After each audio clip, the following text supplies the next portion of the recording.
Virgo, confession without recipient is performance art, not communication. Consider what confession actually requires. Recipient, specific person hearing specific words from specific source at specific moment. Confession demands directness, demands courage to speak to someone rather than about someone, demands vulnerability of actually revealing rather than vaguely suggesting. So, when title promises someone's confessing their true feelings, when it declares they need you and miss you, when it presents this as revelation you're about to receive, ask yourself where this confession is happening. Who's speaking it? To whom? In what format does it arrive? Because if confession is happening in reading designed for mass consumption, if it's being broadcast to everyone who clicks rather than directed to a specific person who needs to hear it, if it's performance of vulnerability rather than actual vulnerability, then it's not confession, it's theater. It's someone confessing to audience while pretending to confess to person.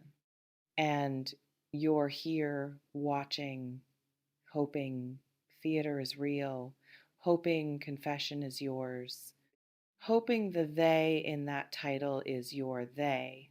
The missing is about you specifically. The needing applies to your absence from someone's life. But it doesn't, can't, won't. Because real confession doesn't happen in titles consumed by strangers. Real confession happens in conversation, in text sent to specific person, in call made to actual recipient, in face-to-face moment where vulnerability meets vulnerability and something real exchanges between two specific humans. Everything else is just content, just performance, just vague promises activating your hope that someone somewhere is finally ready to be honest about how they feel about you. Scalp tingling like static electricity building beneath surface. True feelings, interesting modifier, true as opposed to what, false feelings, performed feelings, strategic feelings presented for effect rather than arising from genuine experience. And if we're now getting true feelings, if this is moment of honesty after period of dishonesty, what does that say about everything that came before? What does it reveal about foundation relationship was built on if true feelings were hidden, suppressed, misrepresented? Because here's uncomfortable reality about true feelings.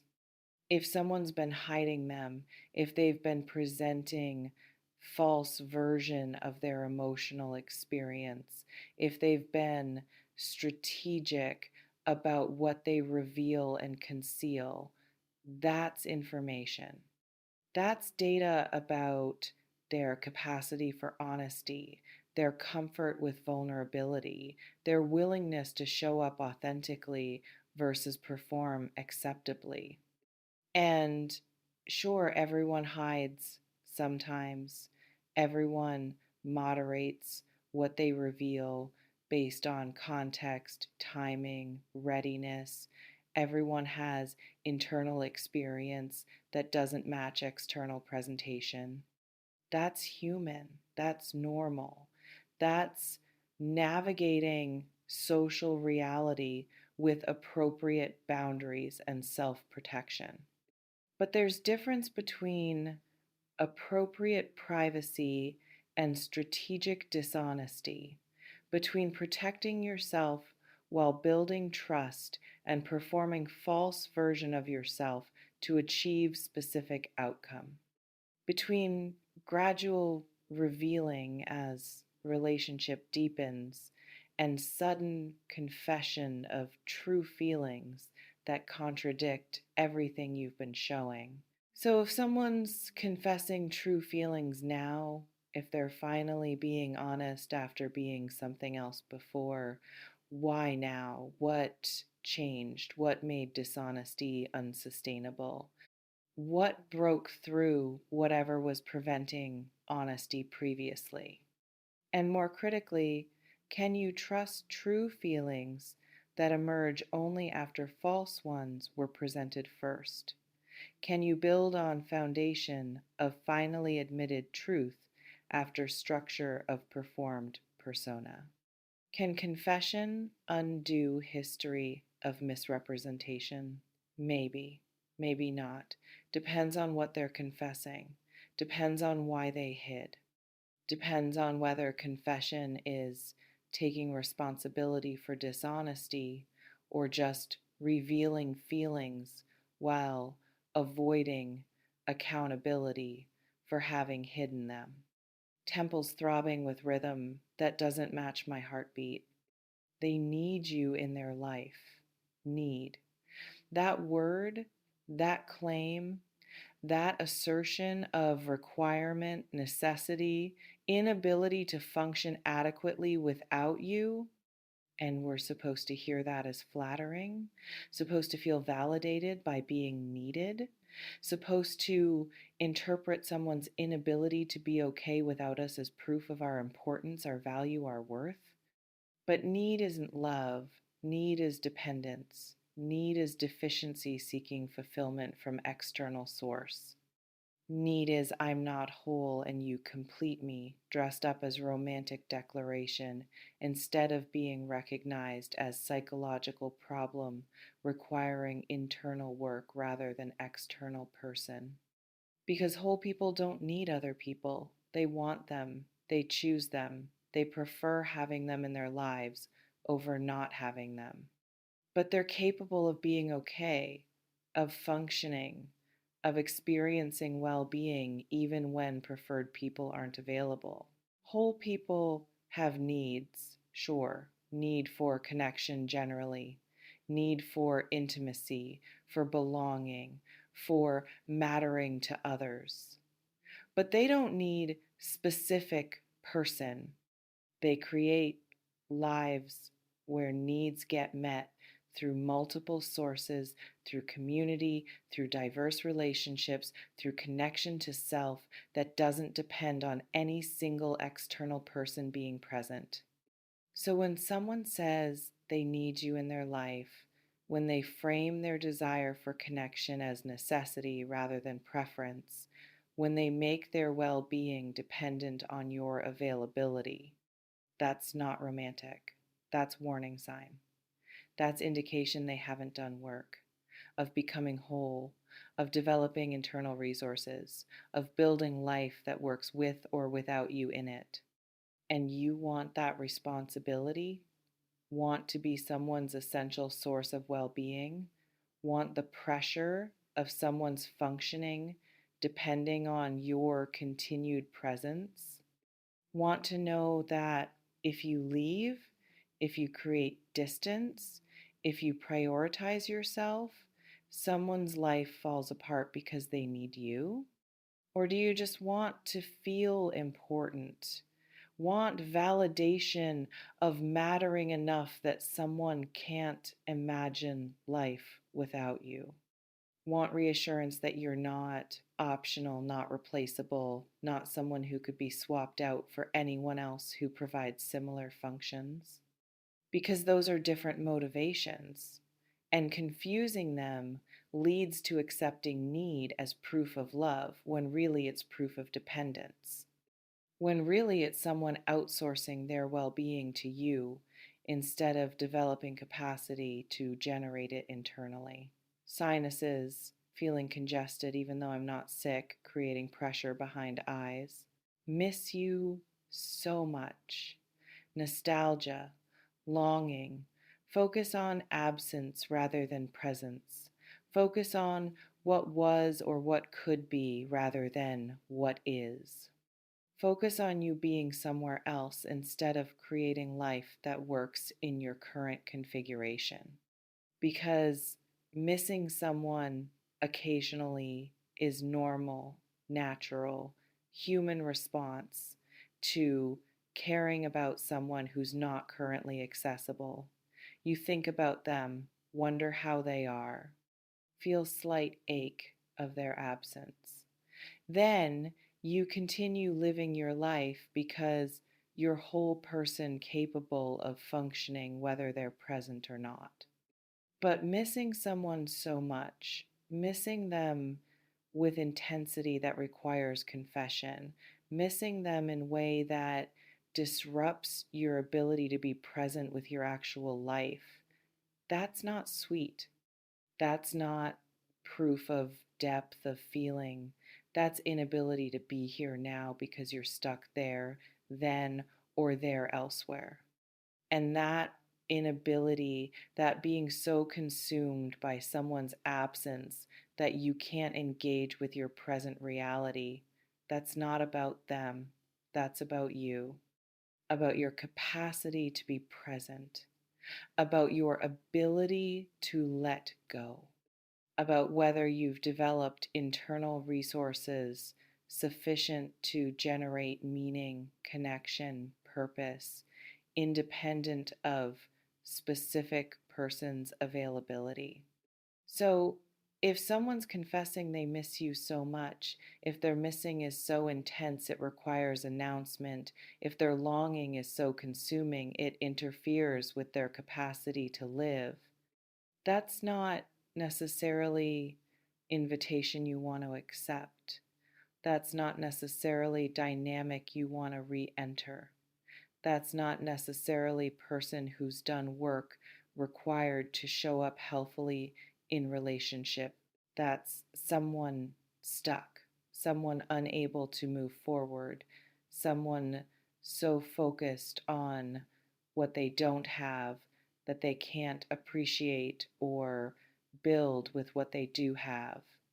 Someone who's made you responsible for their ability to be present with their life instead of developing that capacity themselves.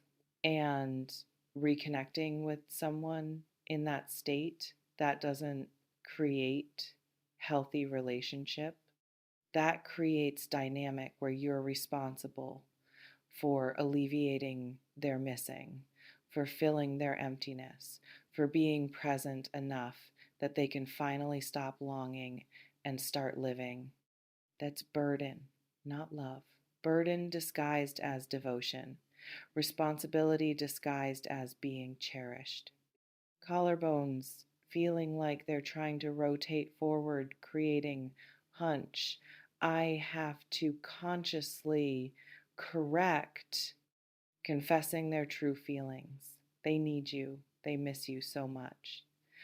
3 related claims. 3 variations on same theme. Someone experiencing internal state they're attributing to your absence and now confessing that attribution to someone. Maybe you, maybe everyone, maybe just performing confession publicly while avoiding actually communicating privately. But let's assume best case. Let's assume someone specific genuinely does have these feelings, genuinely is experiencing this need and missing, genuinely wants to confess to you specifically. So what? What do you do with that information? What does their internal state require from you? What obligation does their confession create? What response does their missing demand? None. No obligation, no required response, no automatic action that must follow from their confession. Because their feelings are theirs.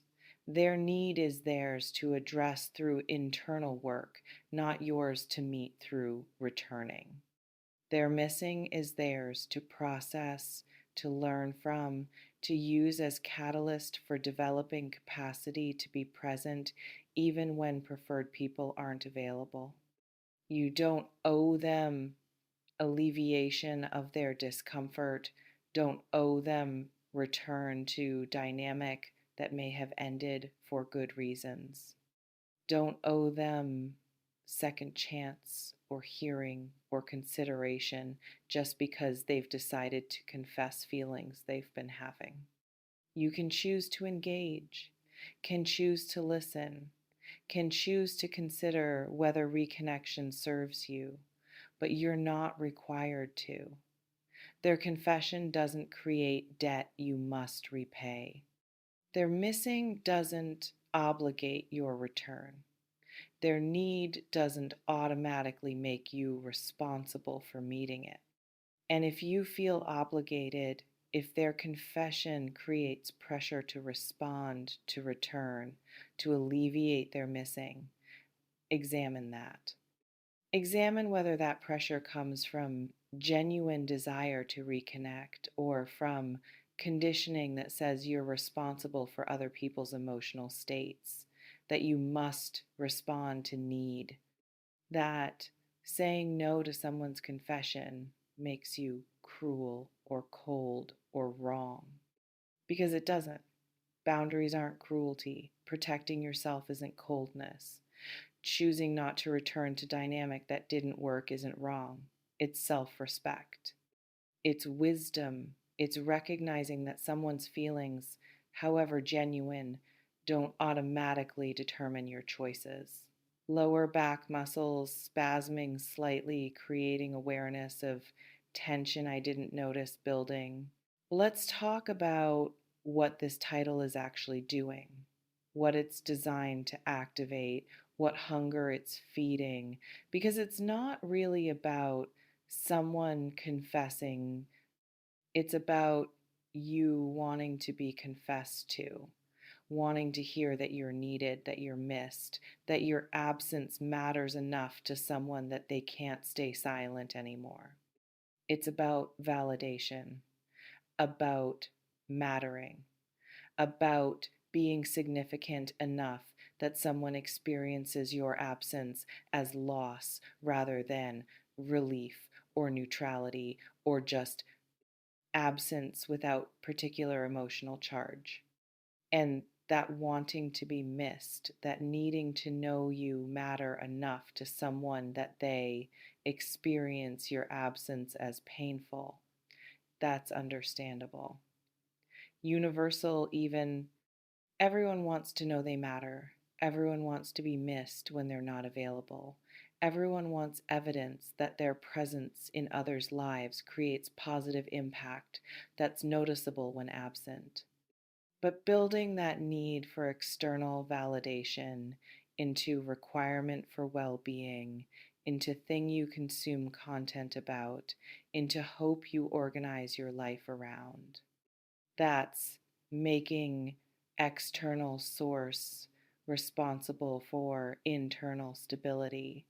That's outsourcing your sense of worth to whether someone else confirms it through missing you. And that outsourcing creates vulnerability, creates dependence on things you can't control, creates situation where your emotional state depends on other people's feelings about you, other people's capacity to express those feelings, other people's willingness to confess honestly rather than staying silent. You can't control any of that. Can't make someone miss you. Can't force someone to need you. Can't require someone to confess if they're not ready or willing or experiencing feelings worth confessing. So, organizing your emotional well-being around hope that someone's about to confess, that someone needs you, that someone misses you, that's giving away your power. That's making stability dependent on external variables. That's setting yourself up for disappointment when confession doesn't come, or comes but doesn't say what you hoped, or comes from wrong person, or comes too late to matter. Internal validation is only source of stability, only foundation you can build on that won't shift, based on other people's choices. Only way to experience consistent well being, regardless of whether anyone confesses anything to you. And building that internal validation, developing that self generated sense of worth, creating well being that doesn't require external confirmation, that's hard work. Harder than consuming content promising someone's about to confess. Harder than hoping for validation. Harder than waiting for someone to confirm through their missing that you matter. But it's also only path to actual stability. Only way to be okay regardless of what anyone else does or doesn't do. Only route to freedom from needing external sources to confirm internal worth. Achilles tendons feeling tight, like they might snap if I move wrong, creating careful awareness of how I shift weight. True feelings, need, missing, all internal experiences attributed to external cause. All states of being that arise within someone but get attached to your absence as if your presence or absence controls their internal experience. But it doesn't. You don't control anyone's internal experience. Don't create their feelings. Don't generate their needs. Don't cause their missing. You're just you, existing, making choices, living your life. Their response to that existence, those choices, that life, that's theirs. That's their internal process. That's their responsibility to manage, to understand, to work with, regardless of what you do. So if they have true feelings, those feelings are theirs to examine. If they experience need, that need is theirs to address through developing internal resources. If they miss you, that missing is theirs to process as information about their capacity to be present, to let go, to build life that works regardless of who's in it. None of that is your responsibility. None of that requires your response. None of that obligates your return or your hearing or your consideration. You can choose to engage, can choose to listen if confession actually comes directly to you rather than being performed for audience, can choose to consider reconnection if it serves you. But choosing is different from being obligated. Choosing preserves your agency. Choosing recognizes that their feelings, however genuine, don't determine your path. And if you can't tell difference between choosing and being obligated, if someone's confession of feelings creates automatic sense that you must respond, must consider, must give them chance to explain or reconnect or have needs met, then work on that. Work on recognizing that you're not responsible for other people's emotional experiences. Work on knowing that boundaries are healthy even when someone's confessing genuine feelings. Work on choosing what serves you rather than defaulting to meeting others' expressed needs. Because that work, that development of healthy boundaries, even in face of someone's genuine confession, that's what creates actual relationships. Relationships built on choice rather than obligation, on mutual respect rather than one person's need creating other person's responsibility, on both people being whole, bringing that wholeness to connection rather than one person being empty expecting other to fill them. Whole torso feeling like it needs to twist, release something stuck in rotational plane I can't quite access. So, what's real here? What's actually true underneath promises of confession and declarations of need and assertions of missing. Maybe someone somewhere is experiencing feelings about you. Maybe those feelings are genuine. Maybe they're even planning to confess them. Or maybe nobody's experiencing anything about you specifically, and this title is just vague enough that you can project your hopes onto it, can make it about whoever you want it to be about, can use it to feed fantasy that someone somewhere is finally ready to be honest about how they feel. Either way, here's what matters more than whether someone's confessing. Here's what's actually important. Are you living your life? Are you building your own well being? Are you creating stability that doesn't depend on anyone else's feelings about you? Are you whole enough that someone's confession would be nice to receive but not necessary for your continued functioning? Because if you are, if you've done that work, if you're stable, independent of external validation, then confession, if it comes, becomes interesting data rather than emotional necessity, becomes information you can consider calmly rather than validation you desperately need, becomes choice point rather than rescue fantasy. And if you're not, if you're waiting for confession, if you're hoping someone needs you so you can feel needed, if you're organizing your emotional state around possibility that someone's about to declare they miss you, then work on that. Work on building internal validation. Work on creating life that works whether anyone confesses anything or not. Work on being whole so that connection becomes enhancement rather than requirement. Because that's the only path to healthy relationship anyway. Two whole people choosing each other, not two needy people clinging to each other's confessions of need, hoping that mutual need creates sustainable connection.